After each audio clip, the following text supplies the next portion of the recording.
This is Deep Down, and I'm your host, Jordan Hunt. I'm a composer, vocalist, multi-instrumentalist, and self-releasing artist. You might also know me as former violinist in The Irrepressibles, as the long-standing musical companion to Grammy-nominated Olivia Chaney, or as a musical and associate director of the Theo Adams Company. I delve deep as we explore the creative process and life through the lens of a musician, unraveling universal ideas and enigmas through some of my songs and lyrics, and through some of the profound moments that have shaped me. Join me deep down as we embark on this journey together, in search of answers to the elusive question, what do you really feel deep down?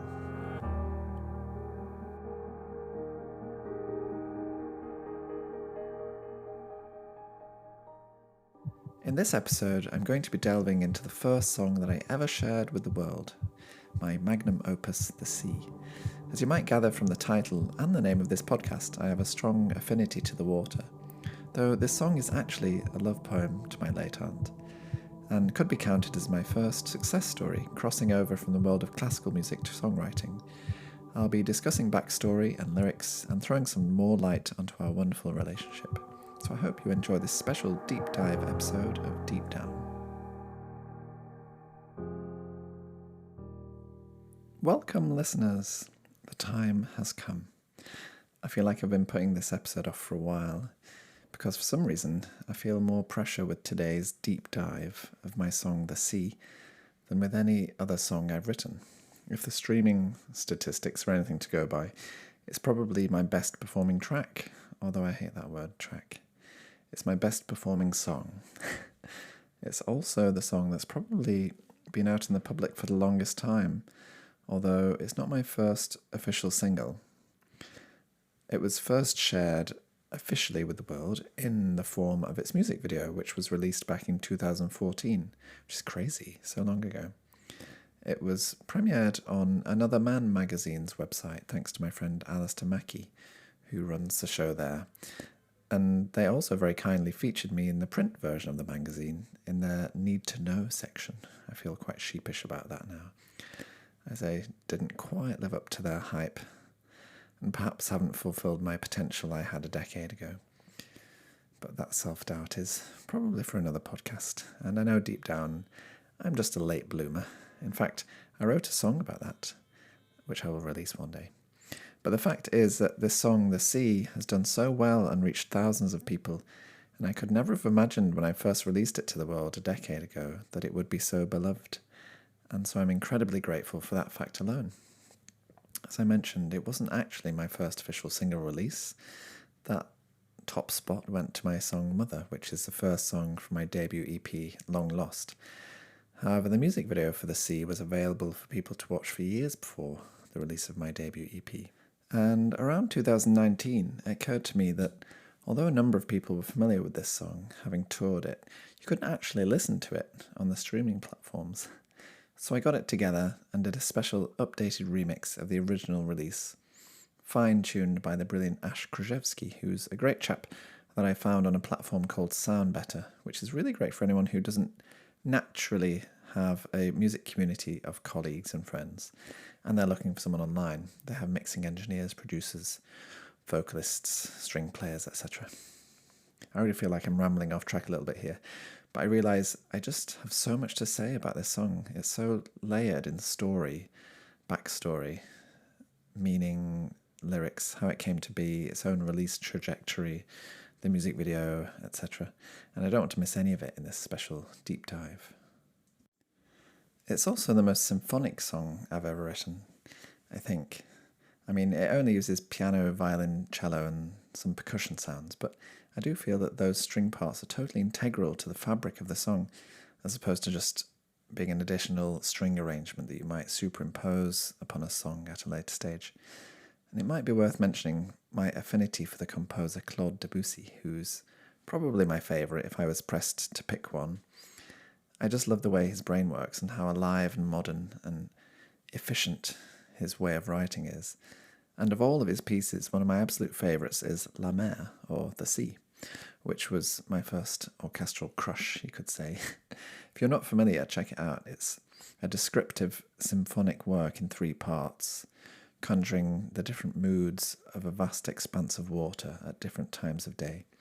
And it's so vivid and colourful and has a little bit of everything I'd hope for in a piece of music. Totally sublime, calm, exquisite colour, harmony and melody, and incredibly dark and powerful and fast-paced rhythmic drive too. All with the sense that you can never quite pin down the rhythm, just like trying to catch a wave in your hands. I'm not sure how consciously I was referring to Debussy. In fact, I honestly don't think it was a direct homage to La Mer when I started out, but when I sit back and reflect, it was obviously there bubbling away beneath the surface, and I'll go into more later about my affinity for the ocean. So I've already given you a little intro about the chronology of the release of this song. Just facts, really, but maybe I should now jump back to the start where it all began. The musical material for this song, the opening piano melody or riff, actually started life as an abstract piano composition that was originally intended to score a short dance film by my friend, the Swedish director Bertil Nilsson. This dance film was to be called Echo, and I have the original script somewhere. I don't believe there are any words in the script, though I've sort of forgotten. And rather sadly, I've forgotten how I came up with this specific, rather quirky piano melody. But I do remember something about playing around with a mirror image of the melody. So this must have been 2009, 2010. And back then, I wasn't long out of music college. I'd come to London to do my master's in composition at the Royal Academy of Music, and then did another little stint doing a postgraduate diploma at the Royal College of Music. And I very much had my composer's hat on when I started this, which is probably why the melody is so strange and angular. Back in the day, I would play around with combinations of intervals quite abstractly, playing little number games, and playing with a technique I call note spinning, where you start with a small cell of notes and then keep transposing those notes based on the intervals between the notes, which is a bit techie, I know.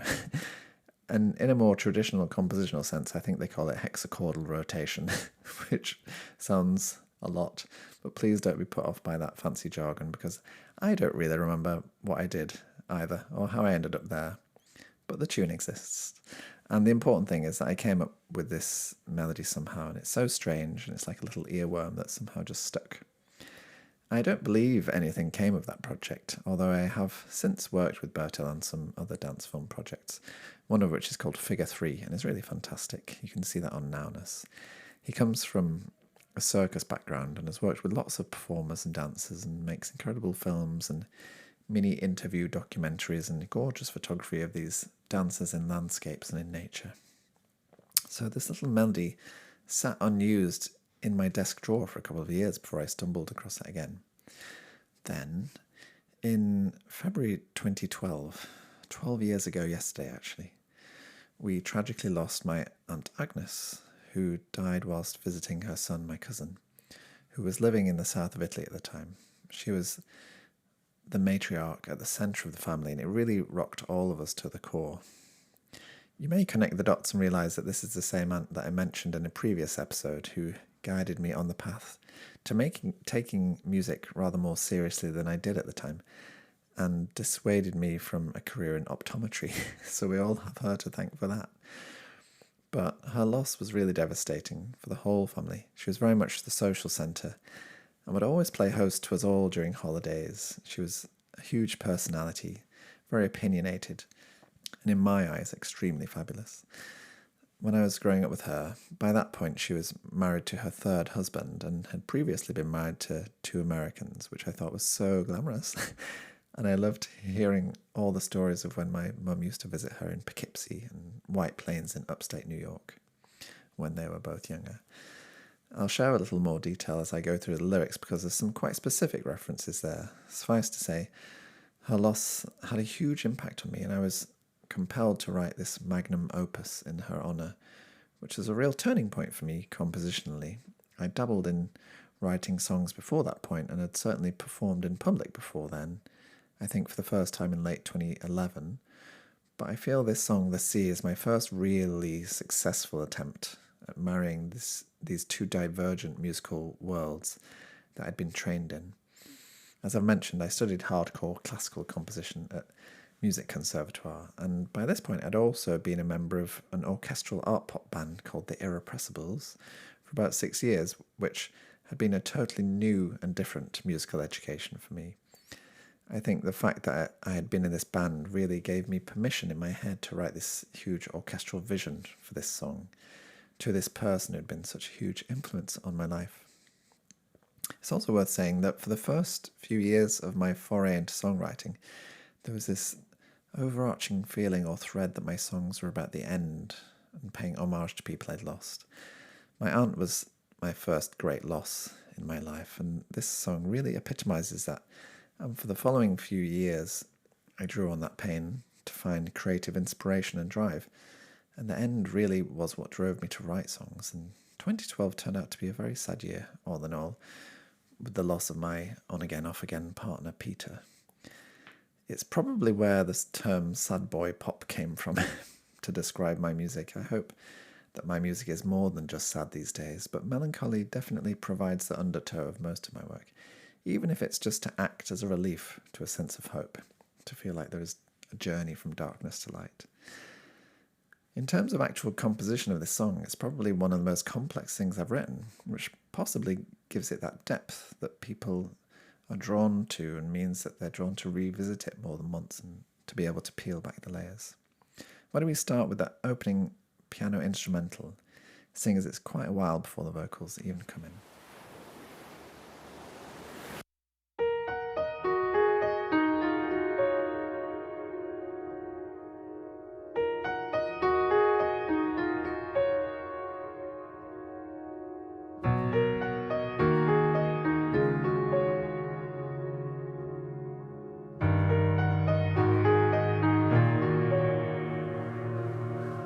You'll likely spot that the opening piano idea is repeated 4 times, and each time it's recontextualized by a new harmony. For me as a young composer, this was probably quite a big deal, repeating myself so blatantly, even though it is quite a wacky melody. I was definitely taught by my composition teacher to never really repeat yourself identikit. Like every time it repeated, something had to change. Like I said, I had no idea where it came from, but it's definitely intriguing and angular enough to hear it 4 times and still not understand it. So as hooks go for me, it does the job of repeating, but never getting boring. Even the fact that it doesn't start on the first beat of the bar and is grouped into sets of 3 notes, even though the time signature is broken down into sets of 4 notes, is interesting to me. I think I've already mentioned Debussy's Prélude à l'après-midi d'un faune as perhaps a subconscious influence in a previous episode, where there's one strange and intriguing melody on the flute that's then reharmonized in numerous different ways. And the whole piano melody hangs there over this dominant pedal, which feels very unsettled, and each of the musical elements has its own character. The low bass note right at the bottom of the C, and the opening melody as the play of the waves on the surface of the water, and then this lower, slower, moving undercurrent of warm changing chords, all feel to me like painting this oceanic picture. The harmony is rather unsettled and ominous, and there's this major-minor pull between the melody and the chords with an E-flat minor outline, the G-flat in the tune, and then G natural in the E-flat major chord in the harmony, causing this false relation between the two, which only makes things weirder. And then we're left hanging with no resolution until the voice comes in, immediately syncopated and off the beat like a little piece of seaweed just floating on the water being pulled around with nothing to tether to. In terms of structure of the lyrics, it's almost like there are 2 very long verses with 1-word choruses, but the chorus is really just musical rather than lyrical. In terms of the lyric structure itself, it really just is 2 paragraphs, part 1 before and part 2 after. Let's listen to the first part, as there's only really 1 natural break in the lyrics. I say that because when it came to submit the lyrics for release, I had to write them down in an intelligible format, and I realised just how strange they were and how there's this sort of epic run-on sentence, like some pages of James Joyce, that never quite reach the end. The sea, it broke their feet, they flew announcing life nobody knew. She held her hand until the end, through thick and thin, a lifelong friend to all who passed her by, a gale for soul, a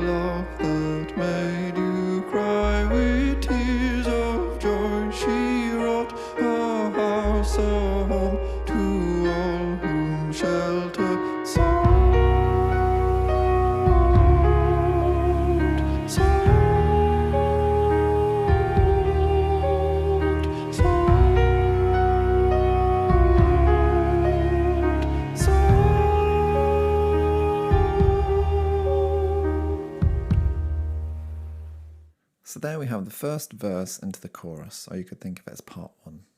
And I guess it's worth considering where this image of the sea came from.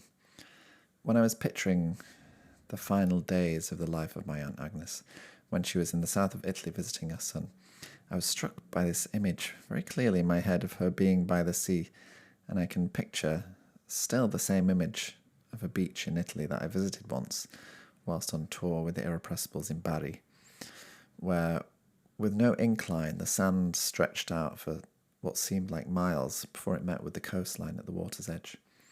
So when I pictured my aunt in the south of Italy, this is the location I saw, except instead of there being throngs of well-tanned Italians, the beach is completely empty in my mind. I actually think that I envisaged the second half of the song before the first half, which perhaps I retroactively wrote to set up the idea of her passing preceded with my experience of her life. So we get to the first line. The sea, it broke. This conjures the water breaking at the coastline's edge, but also something breaking inside of me, some sadness cracking open inside.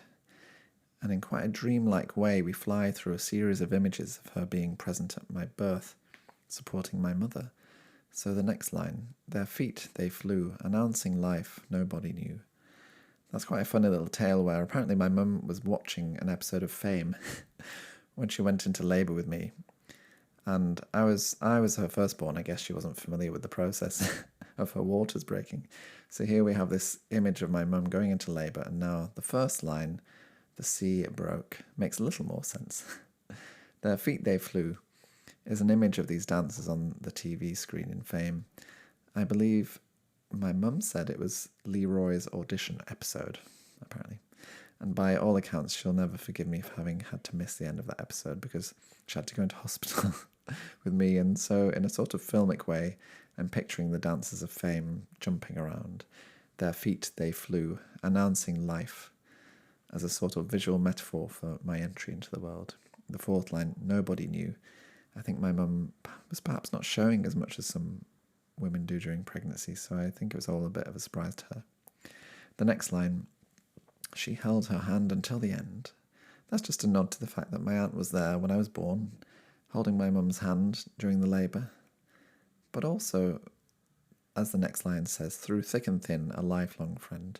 This image of support that she gave my mother during my birth was totally representative of the same support she gave her throughout the rest of her life.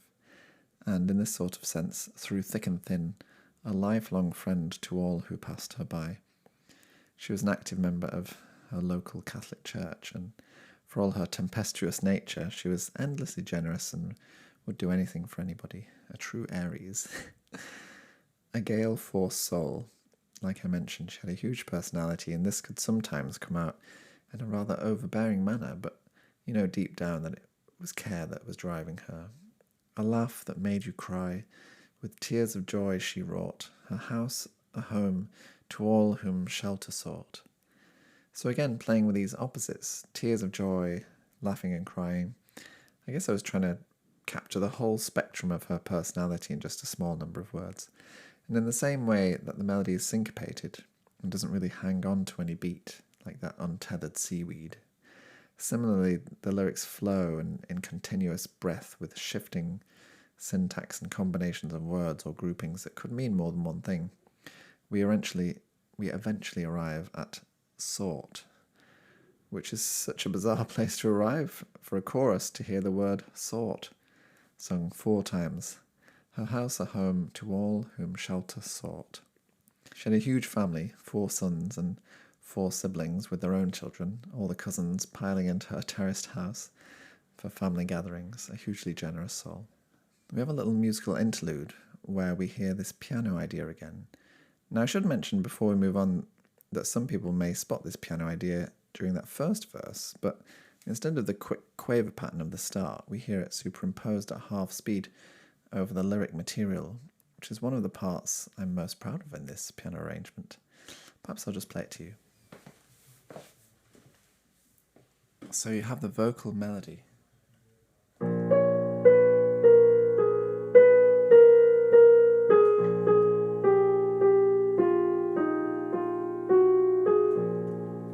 At the same time as the slowed down piano intro.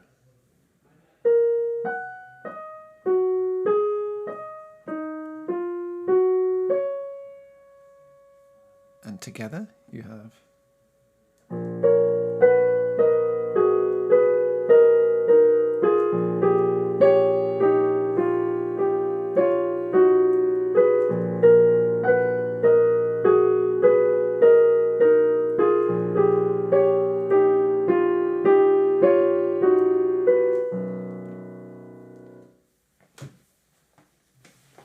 This whole first part or first verse has been underscored by the same ominous dominant pedal, which is just a way of saying a drone, but not the settled home key drone. The fifth note of the scale, which just leaves us unsettled and unresolved until the harmony finally changes at what you might consider the chorus, at the word sort. And if you hear this chorus melody on its own, it's very spooky. Sort.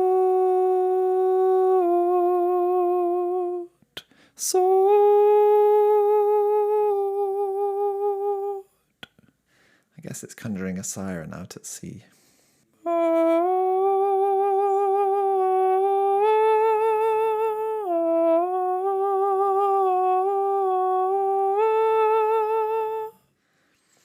The hugely influential vocalese of The Little Mermaid, which I absolutely loved as a child. It makes a bit more sense when it's got chords underneath it. And there's this longing to the choice of notes, that fall resolving to the next chord. It's a real musical representation of seeking in the word sort. So we then have this little musical interlude, which is a version of the opening piano introduction, but this time with a more active accompaniment, which acts as a punctuation between the two halves of the song. And there's a strange little vocal hook introduced here, a bit like the tide lapping, or a siren's mysterious song in little fits and spurts, which comes back towards the end. And at the end of this little piano intro, the movement really starts to build, and we have this same syncopated rhythm as we had in the opening melody, where there it was just floating down like something settling to the ocean floor. And this time, the same rhythm feels like it's rising from the depths, this open fifth pulsing like a great current that's pushing the tide towards the shore. Let's listen.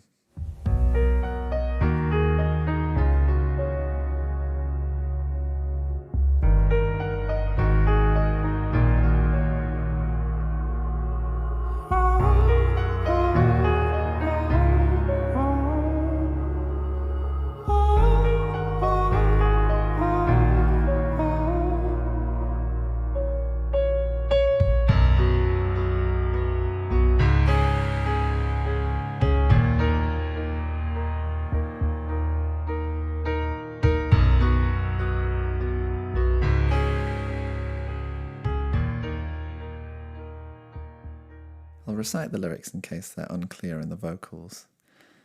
The sea it swam, the beach ran dry, awaiting tears I could not cry.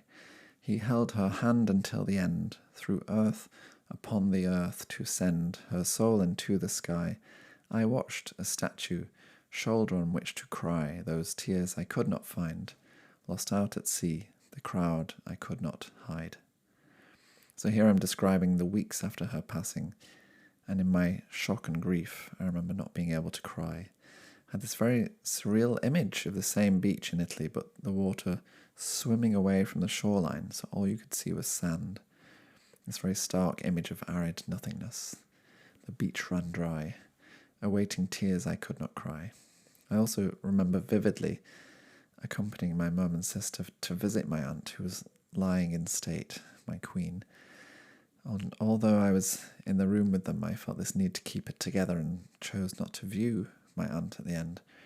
I remember my mum and sister being so sad and crying, and accompanying them home and feeling the end to be... and feeling the need to be the one who looked after them as the man of the house. I think my coping strategy was to be rather numb to the whole situation, and I remember thinking to myself, it really is a healthy thing to cry and let go, but at the same time I hadn't had any form of therapy, and I did what I needed to do.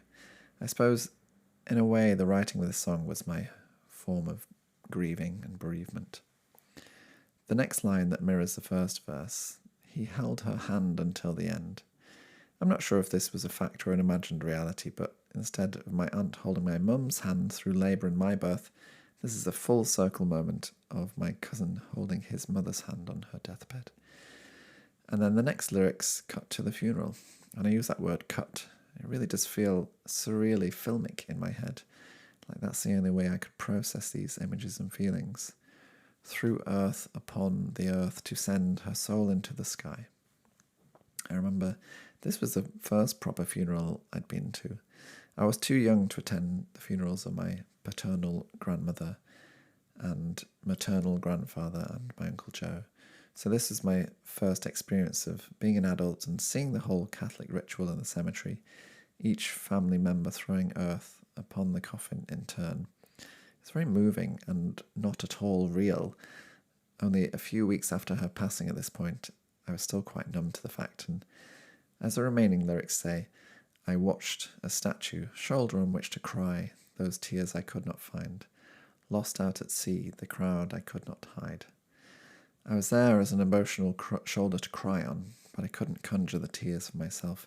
They were locked deep inside somewhere, and although I was surrounded by my wonderful family, I really felt lost at sea in a gathering of people, whereas both internal and external in a crowd I couldn't hide from. Perhaps it was the fact that it was so public that I couldn't cry, but I remember feeling the conflict of emotions underneath the numbness, all these different layers and depths to the experience, like the different energetic layers of the sea. By the time we reached this second chorus, hide.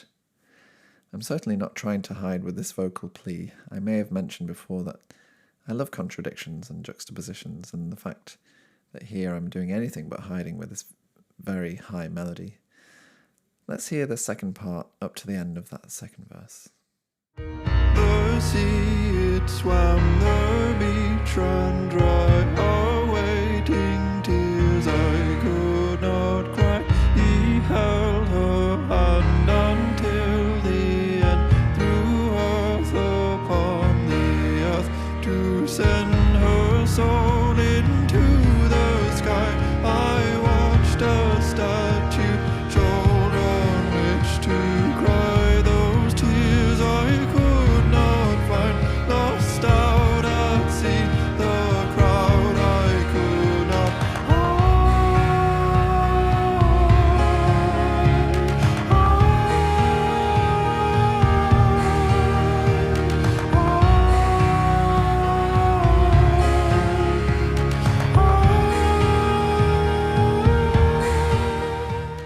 That was the second part and marks the final lyric, but there's then a rather extended instrumental outro section. I love that word, outro. It's so silly.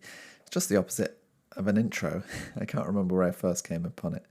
Anyway, this is all terribly serious stuff, so we get the musical outro where we finally hear the opening piano melody in its full glory, singing out over the strings and competing with some rather dramatic thundery percussion effects in the production.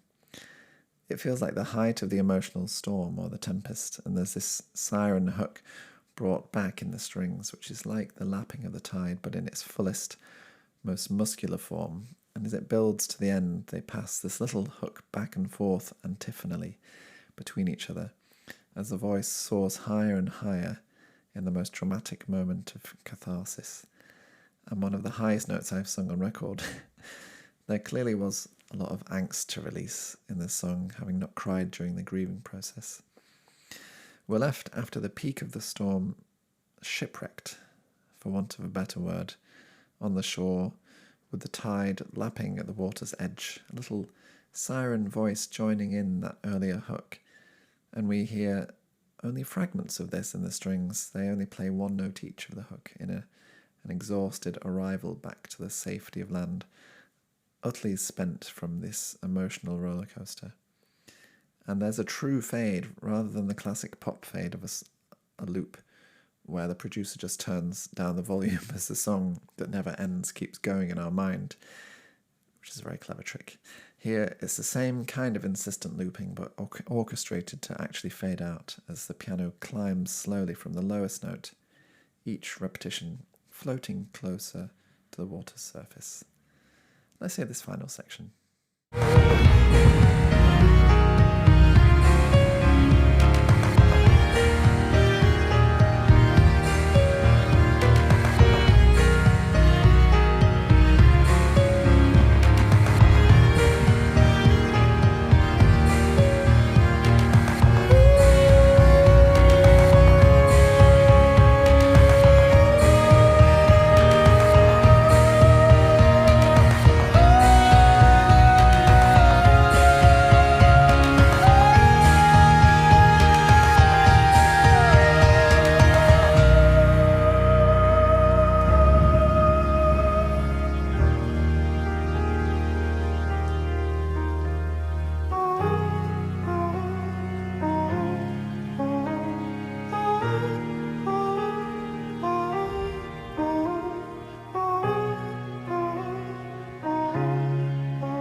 It really is very graphic in my mind, the way the music is written to depict the different registers and levels of the sea. It's such a rich metaphor to pull from. For example, the name of this podcast, Deep Down, taking a deep dive into my work. For those of you familiar with my work, you might notice this recurring theme of the water. I have an EP called To the Ocean Floor, and it's something I've only really ever noticed in retrospect, that I'm drawn to images of the sea and the ocean. Although I don't live by the sea, and I'm not entirely sure if I'd want to right now in my life, there's such a sense of place at the water's edge, where in the middle of a landmass you could sort of be anywhere, and the point at which the land meets the water is another sense of the end, although as the tide is lapping, it's a sense of end that is vague and constantly in flux. It's so interesting that I've been drawn repeatedly to places on the coast, literally. I have a dear friend, Anne, who lives in Aldeburgh on the Suffolk coastline, who I've been visiting for almost 20 years now, and always try to see the North Sea when I go and visit. And interestingly, for years I was recording at a studio in Eastbourne on the south coast. And the studio was literally about 90 seconds walk to the sea, though for most of the time we'd be locked away working, but I'd take a daily run in the morning on the seafront before we got started for the day. In musical terms, I've already mentioned my affinity for Debussy's La Mer, and am similarly drawn to depictions of water in his piano music, in his Reflets dans l'eau, Reflections in the Water, from his Image, and his Cathédrale engloutie, the submerged cathedral, from his first book of preludes, and the watery images in Ravel's Ondine from Gaspard de la Nuit, another piano piece.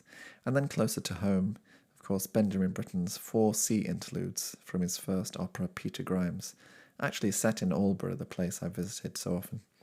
He also wrote an operatic adaptation of Thomas Mann's Death in Venice, which also has a beautifully eerie and ambiguous depiction of water. What's so funny is that although I'm a water sign, astrologically speaking, and I definitely have the watery, fluid, emotional nature, I'm actually a little scared of the water. I'm really not a strong swimmer at all, and I've had swimming and diving lessons to try to take the edge off the fear, but it's certainly not natural. Anyway, I realise now why I was avoiding recording this specific deep dive episode, as it really was an epic journey deep down, and rather an emotional one too.